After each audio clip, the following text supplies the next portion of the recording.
नमस्कार दोस्तों, आपका स्वागत है कामयाब इंडियन एकेडमी के यूट्यूब चैनल पर। आप सभी लाइव सेशन से जुड़ेंगे और चौहान वंश की आगे की क्लासों को हम प्रॉपर तरीके से कंप्लीट करते हुए चलेंगे। अंतिम क्लास में मैंने आपको चौहान वंश के पृथ्वीराज तृतीय तक की कहानी के बारे में बता दिया था। विस्तार से समग्र अध्ययन करते हुए हम चल ही रहे हैं और आपकी भी जिम्मेदारी बनती है कि आप लोग साथ के साथ इन्हें लिख करके चलें। हो सके तो हर सप्ताह में एक बार इसका रिवीजन भी करें।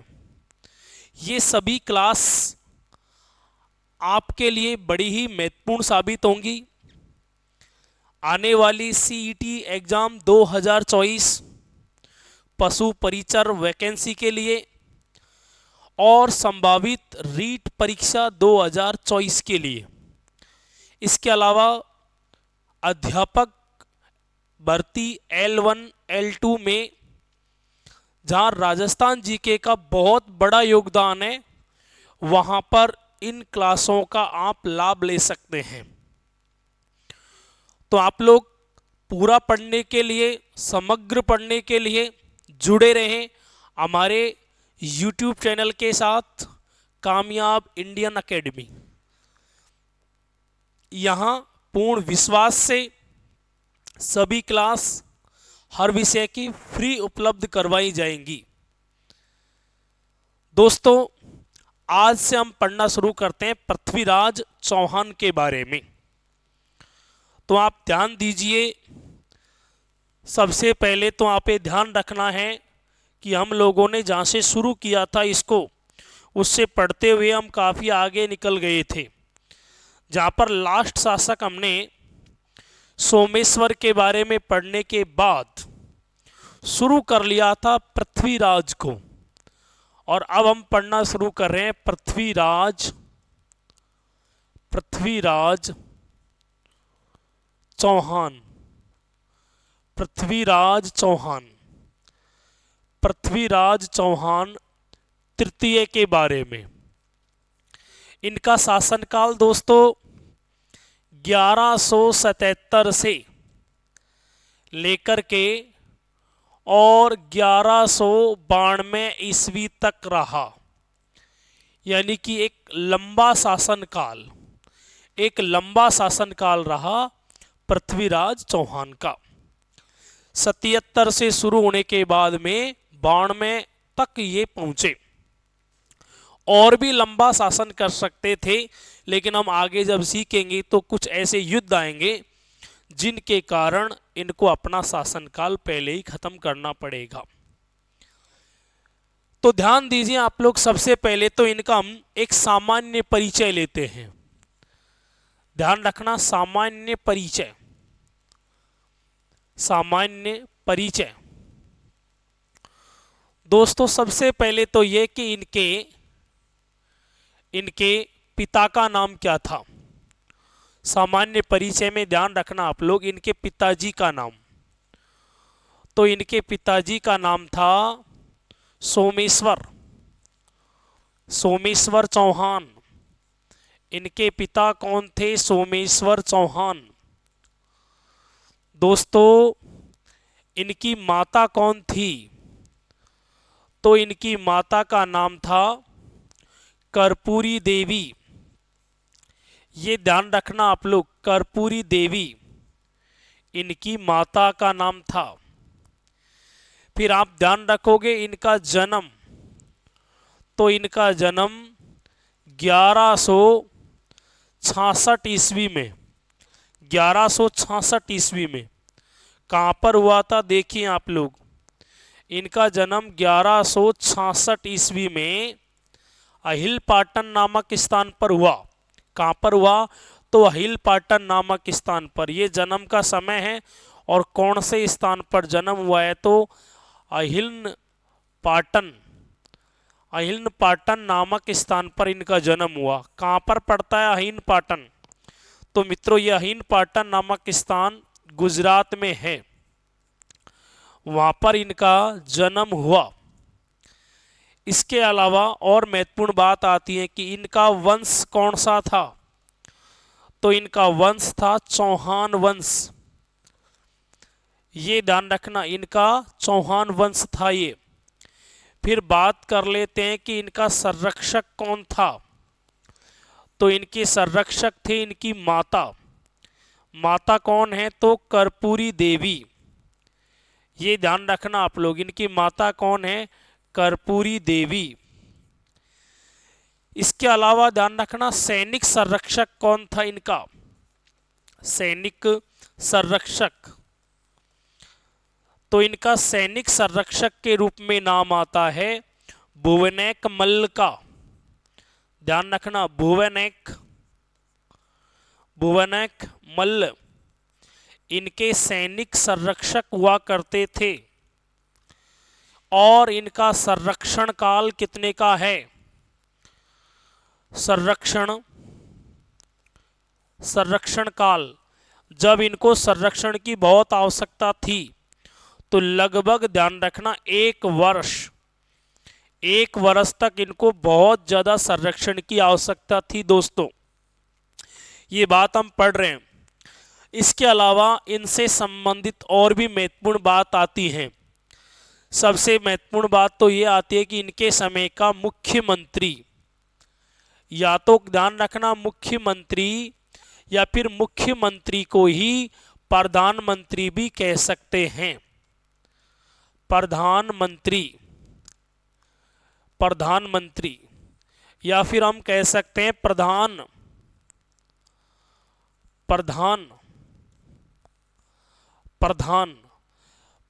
कौन था इनके समय का, या प्रधानमंत्री या मुख्यमंत्री कौन था? तो ध्यान रखना दोस्तों, यहां पर नाम आता है कई मास का। कौन था? तो कई मास। ये ध्यान रखना आप लोग, कई मास का दूसरा नाम क्या है? तो कई मास को ही है ना कदम्बदास भी कहते हैं। कई मास को ही कदम्बदास भी कहते हैं। ये ध्यान रखना आप लोग। वैसे ये सबसे अच्छे मंत्रियों में से एक माना जाता है और निर्माण विभाग में स्थापत्य कला में भी इनका एक बहुत बड़ा योगदान रहने वाला है, जिसको हम लोग आगे पढ़ेंगे। इसके अलावा अगली बात आती है राज्य अभिषेक। तो इनका राज्य अभिषेक कब हुआ? तो ध्यान रखना दोस्तों, इनका राज्य अभिषेक हुआ था 1177 ईस्वी में। लेकिन इस समय इनकी उम्र क्या थी? तो इनकी उम्र कब की? तो ध्यान रखना शासक बनते समय। तो इनकी उम्र क्या रही थी जब ये शासक बन रहे थे उस समय? तो ध्यान रखना दोस्तों, इस समय इनकी उम्र ज्यादा नहीं थी। कितने वर्ष की उम्र थी? 11 वर्ष। 11 वर्ष की उम्र में शासक बन गए, मतलब अल्प आयु में शासक बने। ये ध्यान रखना आप लोग, अल्प आयु में शासक बने। अल्प आयु में शासक बने। कौन शासक बन गए? तो पृथ्वीराज।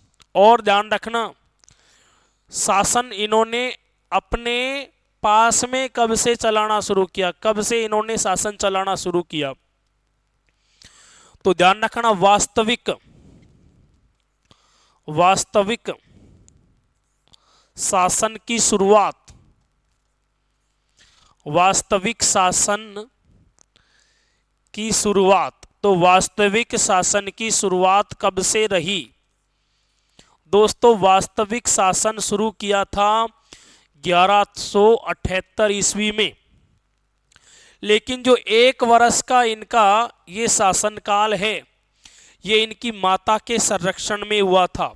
ये आप ध्यान रखेंगे, इसको हम लोग आगे लिख लेंगे। तो आप ध्यान रखना, यहाँ अभी हम सामान्य बातें ही पढ़ रहे हैं। क्या पढ़ा? तो इनके पिताजी का नाम सोमेश्वर है। इनके पिताजी का नाम सोमेश्वर है। माता का नाम कर्पूरी देवी। जन्म इनका 1166 में अहिलपाटन गुजरात में। इनका वंश है चौहान। संरक्षण तो संरक्षक है इनकी माता कर्पूरी देवी। संरक्षक सैनिक संरक्षक कौन है? भुवनेक मल्ल। और संरक्षण काल कितने का है? 1 वर्ष का। मुख्यमंत्री प्रधानमंत्री या प्रधान कौन है इस समय का? तो आप ध्यान रखना, इस समय जो प्रधान है वो प्रधान है आपके, प्रधान है कौन? तो कैमास। कैमास इस समय क्या है? इनके प्रधान पुरोहित प्रधानमंत्री हैं, ये ध्यान रखना। इनका राज्य अभिषेक कब हुआ है? तो इनका राज्य अभिषेक हुआ है 1177 में। और जिस समय ये शासक बन रहे हैं उस समय इनकी उम्र कितनी है? तो 11 वर्ष की उम्र है। लेकिन इन्होंने वास्तव में शासन कब शुरू किया है? तो आप ध्यान रखना 1178 में इन्होंने वास्तविक शासन की क्या कर दी है? शुरुआत कर दी है। फिर ये ध्यान रखना आप लोग कि इनका ये जो आपके संरक्षक है, सैनिक संरक्षक, वो कौन है? तो भुवनेक मल्ल है। और इनके पिताजी कौन है? सोमेश्वर हैं। दोस्तों इतनी जानकारी को आप लिखते हुए चलें, इसके बाद में हम आगे चलेंगे।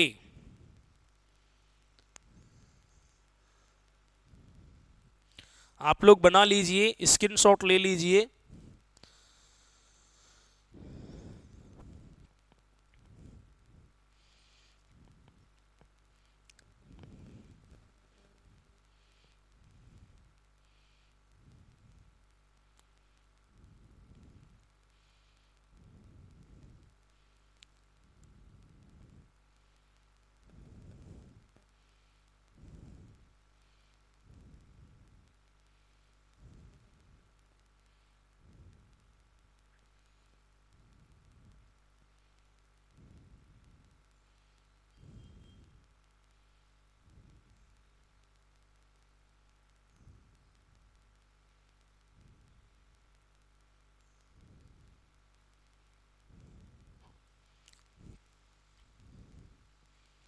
दोस्तों इसके बाद में हम चलते हैं आगे। इसके बाद में ध्यान रखना है आपको, हम पढ़ रहे हैं पृथ्वीराज। ये ध्यान रखना, हम लोग पढ़ रहे हैं पृथ्वीराज।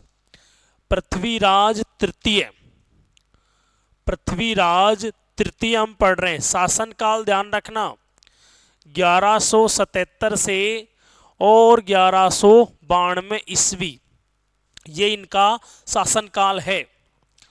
दोस्तों यहाँ पर शासक बन गए हैं अल्प आयु में, लेकिन कुछ परिस्थितियां इनके विपरीत हैं।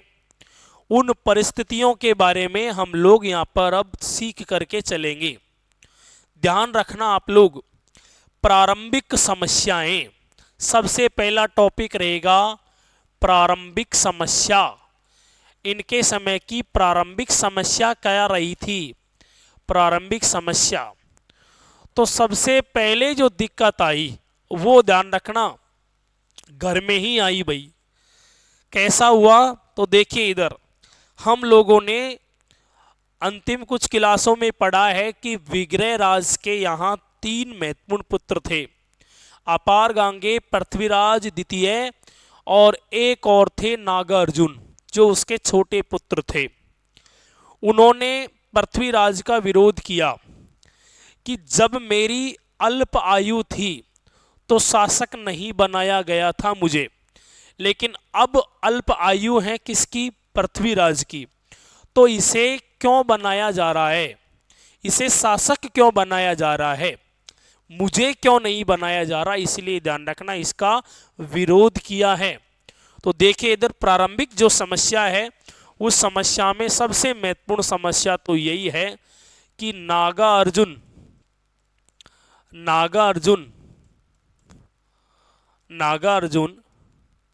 ने पृथ्वीराज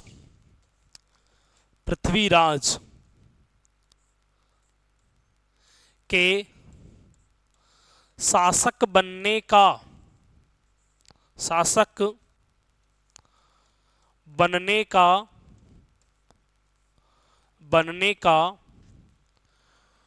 विरोध किया। शासक बनने का विरोध किया। किसने किया ये विरोध? तो नागार्जुन ने किया। ये ध्यान रखना आप लोग। नागार्जुन ने विरोध किया। कारण क्या रहा उसका, कारण देख लेते हम लोग। भाई कोई कारण भी तो रहा होगा, विरोध करने का कोई ना कोई कारण होगा। कारण, सबसे पहला कारण जो हमको नजर आता है यहां पर वो ये कि नागार्जुन को शासक नहीं बनाया, शासक नहीं बनाया। पहला कारण तो यही है कि ये शासक बनना चाहता था और इसको शासक नहीं बनाया। दूसरा महत्वपूर्ण कारण क्या रहा, तो दूसरा महत्वपूर्ण कारण ये था कि नागार्जुन नागार्जुन नागार्जुन विग्रहराज चतुर्थ, विग्रहराज चतुर्थ का पुत्र था, का पुत्र था। लेकिन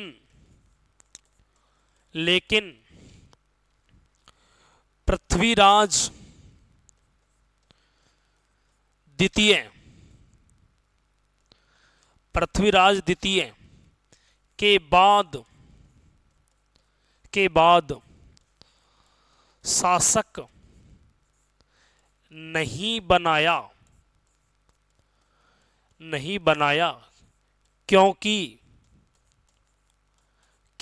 उस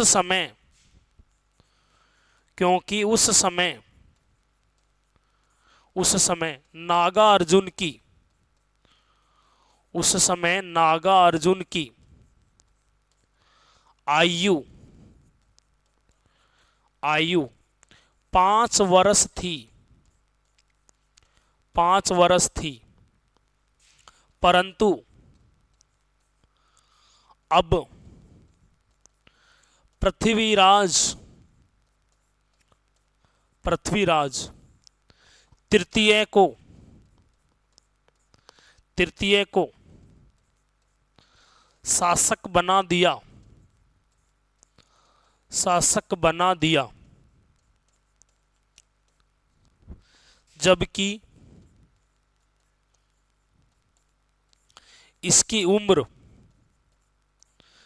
इसकी उम्र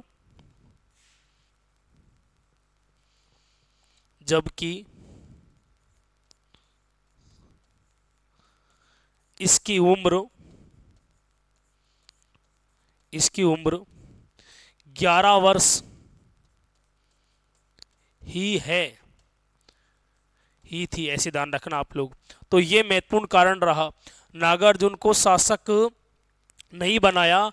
और एक दिक्कत ये थी, चलो नहीं बनाया, लेकिन जिस समय इनका समय था, इनको बनाया जाना था, इनका नंबर था, उस समय इनको ये कहते हुए शासक नहीं बनाया कि नागार्जुन की अभी उम्र बहुत ही कम है। इसीलिए आप लोग ये ध्यान रखेंगे कि ये विरोध कर रहा है। कौन विरोध कर रहा है, तो आप ध्यान रखना, ये आपके नागार्जुन विरोध कर रहा है। आगे चलते हैं दोस्तों। इसके अलावा एक महत्वपूर्ण घटना हमको देखने को मिलती है आगे। क्या हुआ देखो इधर, तो नागार्जुन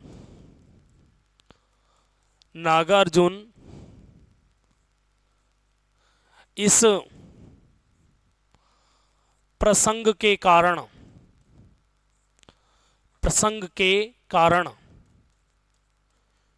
स्वयं को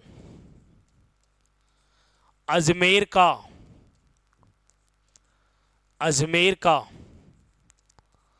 शासक मानता है। तो दोस्तों ऐसे में तो यहाँ पर लड़ाई होगी, और यहाँ पर दरअसल होगा क्या कि पृथ्वीराज जो है उनका विरोध कर रहे हैं अच्छे से, तो एक लड़ाई तो यहाँ बनती है। इसलिए दोस्तों अजमेर का तो शासक बन चुका है पृथ्वीराज, लेकिन नागार्जुन इसको शासक ही नहीं मान रहा है, तो ये सैन्य संगठन करेगा। और इसने अपने स्तर पर सैन्य संगठन किया, और गुड़गांव के आसपास इन्होंने शक्ति संगठन करने के बाद और पृथ्वीराज पर आक्रमण करने की सोची। इन्होंने पृथ्वीराज पर आक्रमण करने की सोची। तो दोस्तों आप ध्यान रखना, ऐसे में फिर क्या होगा। तो देखिए इधर आगे जाकर के लड़ाई होगी, किस नाम से होगी लड़ाई, तो ध्यान रखना। उस लड़ाई को हम कहने जा रहे हैं गुड़गांव की लड़ाई।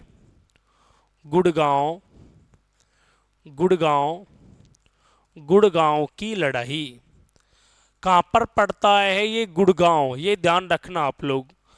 तो गुड़गांव की लड़ाई हुई थी, कब हुई थी गुड़गांव की लड़ाई, तो 1178 ईस्वी में, 1178 ईस्वी में लड़ाई हुई। कहाँ पर पड़ता है ये, तो वर्तमान हरियाणा, ये ध्यान रखना, वर्तमान हरियाणा में ये स्थान पड़ता है। वर्तमान हरियाणा में ये स्थान पड़ता है, वर्तमान हरियाणा में ये स्थान पड़ता है।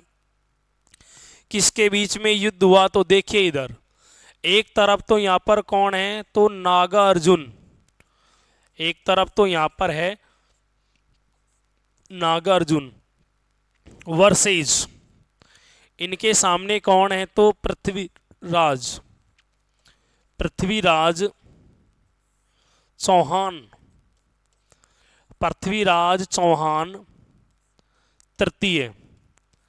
अगले हैं पृथ्वीराज चौहान तृतीय। दोस्तों ये ध्यान रखना, इसके पास में एक बहुत बड़ी सैन्य शक्ति है, संगठन है, और इसके पास तो अजमेर की सेना है ही। तो ये आप ध्यान रखना, अजमेर, अजमेर की सेना, तो अजमेर की सेना किसके पास में है, पृथ्वीराज के पास में। और एक बात और ध्यान रखना आप लोग, ये सेनापति कौन है यहाँ पर, तो पृथ्वीराज के सेनापति। तो दो महत्वपूर्ण सेनापति हैं यहाँ पर पृथ्वीराज के। एक तो यहाँ पर कौन है, कैमास, ये ध्यान रखना, एक तो कौन हो जाएगा, कैमास, और दूसरे यहाँ पर जो सेनापति हैं वो भुवनेक, भुवनेक मल्ल, ये ध्यान रखना। दूसरे सेनापति, तो दूसरे सेनापति हैं यहाँ पर भुवनेक मल्ल, भुवनेक मल्ल, ये दूसरे सेनापति हैं। ऐसे में क्या हुआ दोस्तों, अच्छा सा ये युद्ध हो जाता है।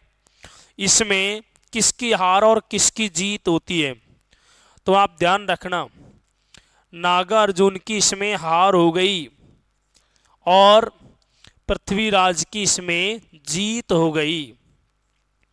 हम यूं कह सकते हैं कि पृथ्वीराज ने पहली लड़ाई को जीत लिया। तो बहुत ही इंपॉर्टेंट बात है ये, इस बात को हम यहां लिख लेते हैं। पृथ्वीराज, पृथ्वीराज ने नागार्जुन, नागार्जुन के विरोध को, नागार्जुन के विरोध को,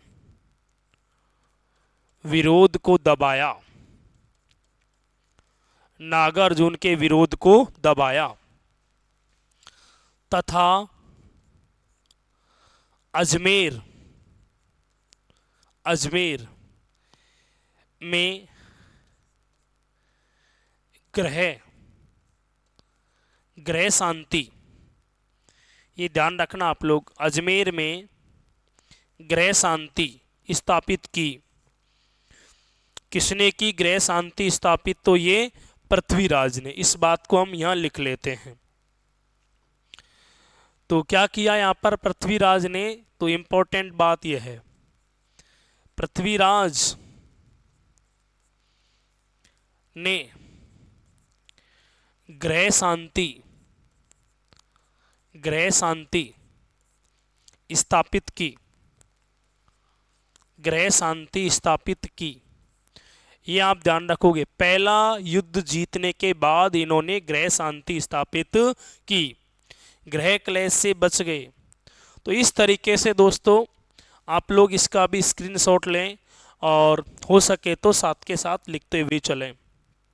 आगे चलेंगे फिर हम लोग।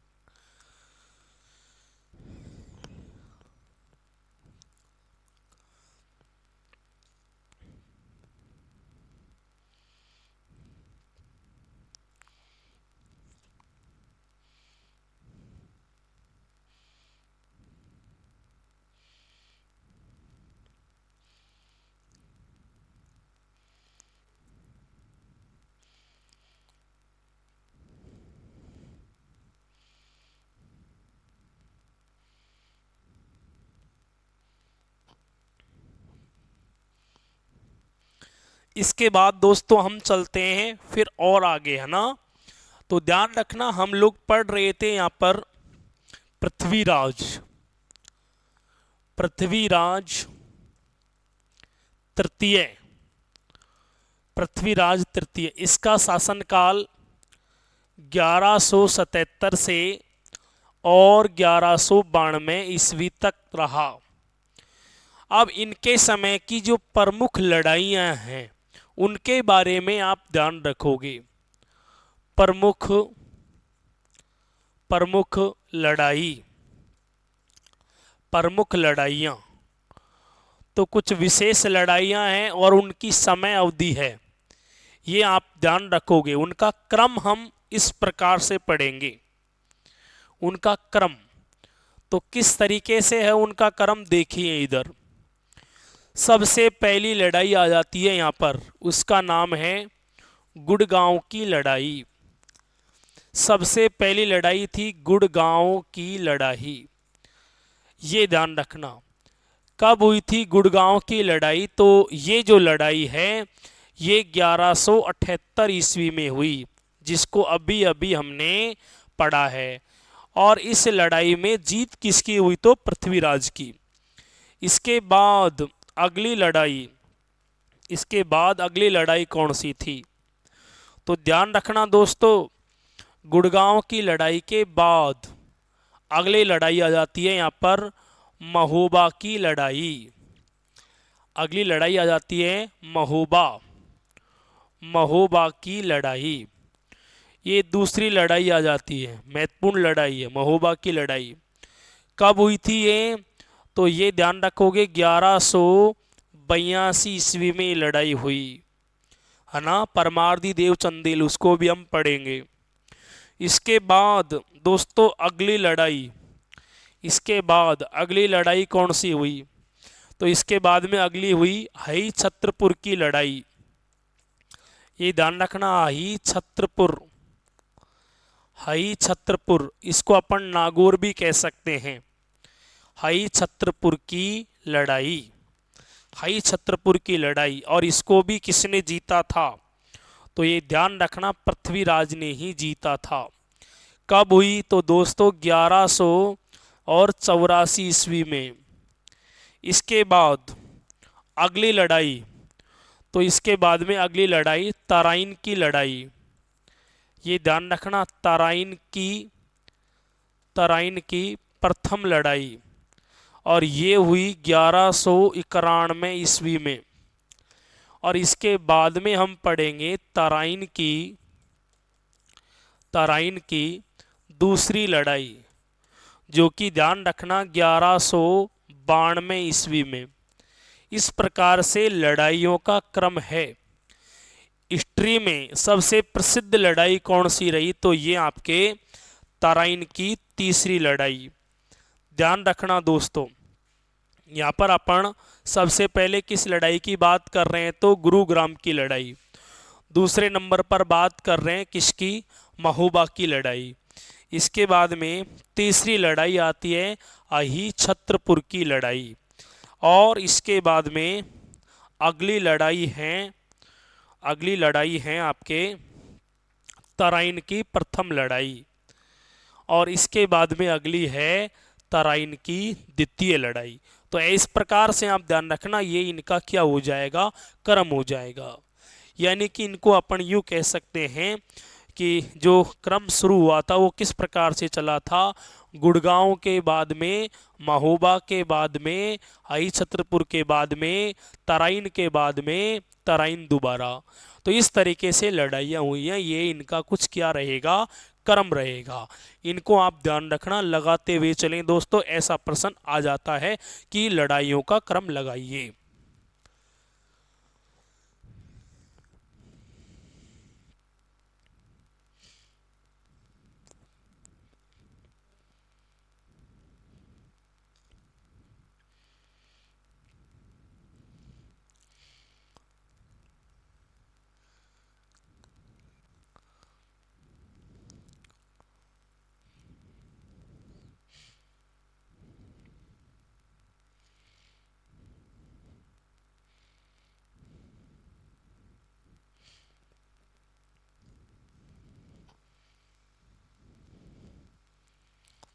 इसके बाद में दोस्तों हम आगे चलते हैं।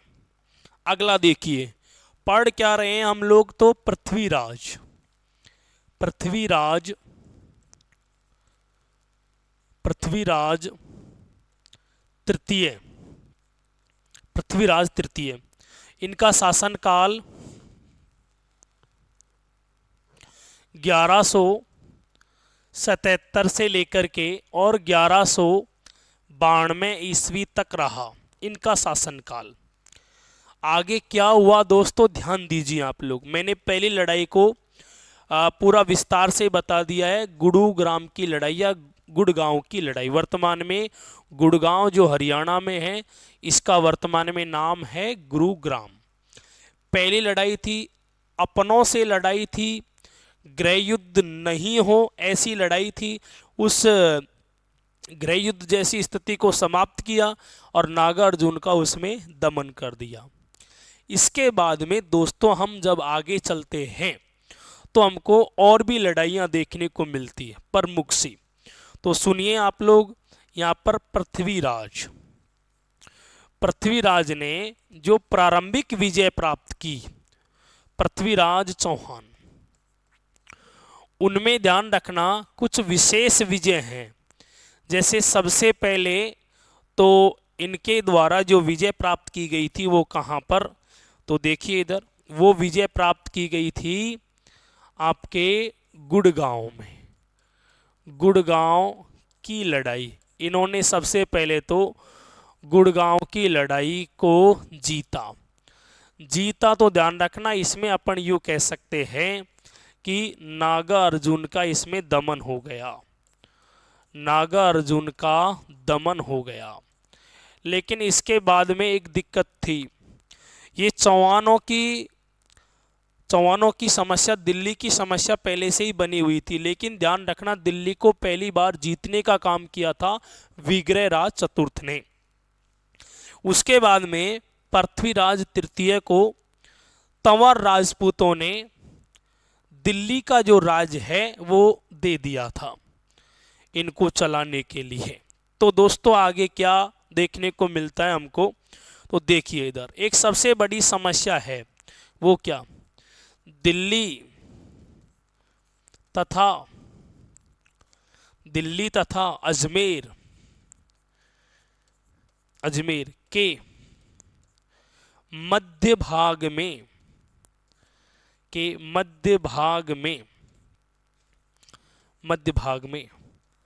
भंडानक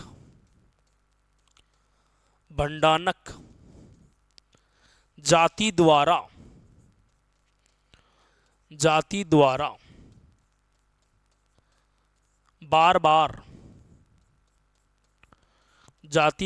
बार बार यहाँ सैनिक हस्तक्षेप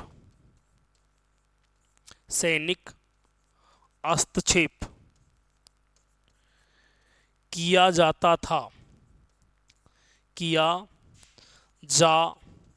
रहा था। ये ध्यान रखना, ये बार बार सैनिक हस्तक्षेप कर रहे थे।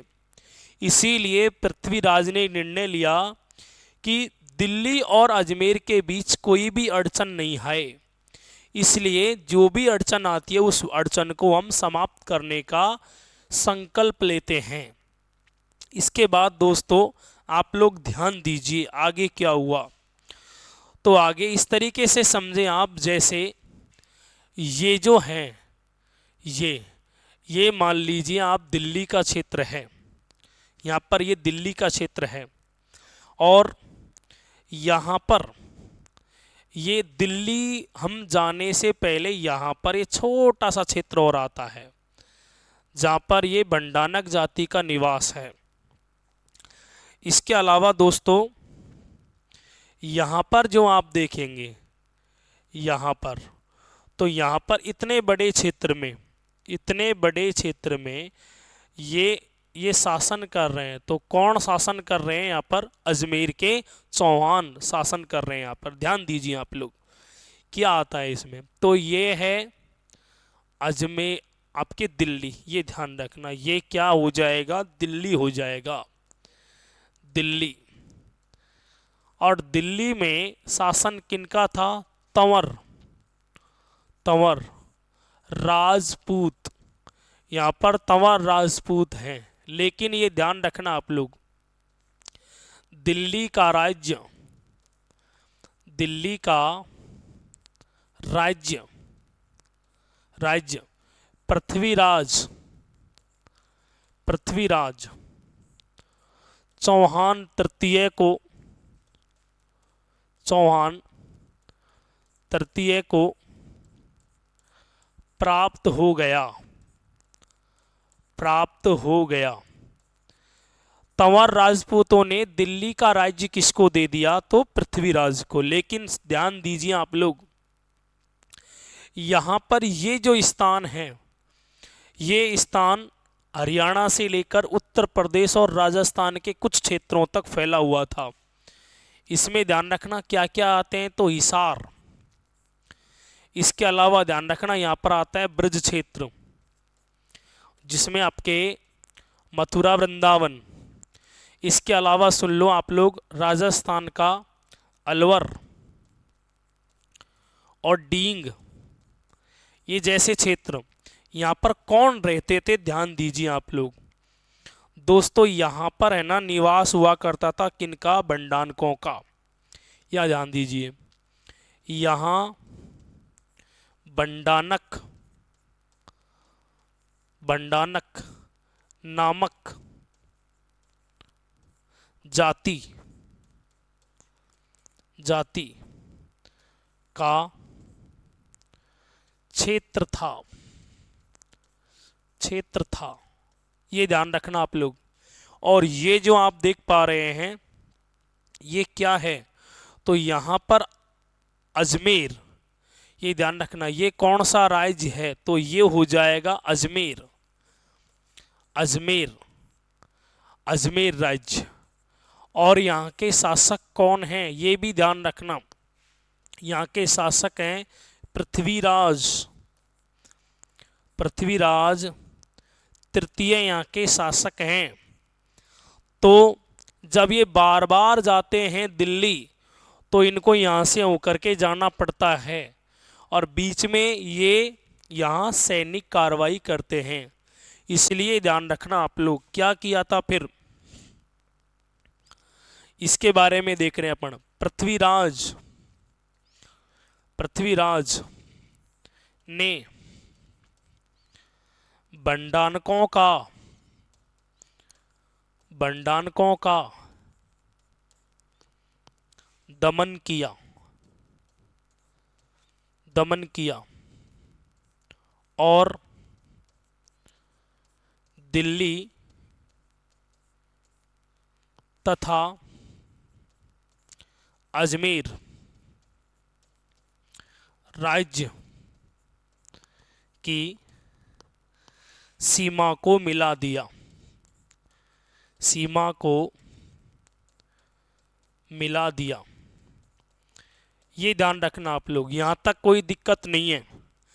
लेकिन इस दौरान एक छोटी सी समस्या और देखने को मिलेगी। यहाँ पर मालवा का क्षेत्र हुआ करता था, उज्जैन का क्षेत्र हुआ करता था यहाँ पर, तो उसकी बातें भी हम आगे करेंगे। दोस्तों इसका आप लोग स्क्रीनशॉट लें या फिर इसको लिखते हुए चलें।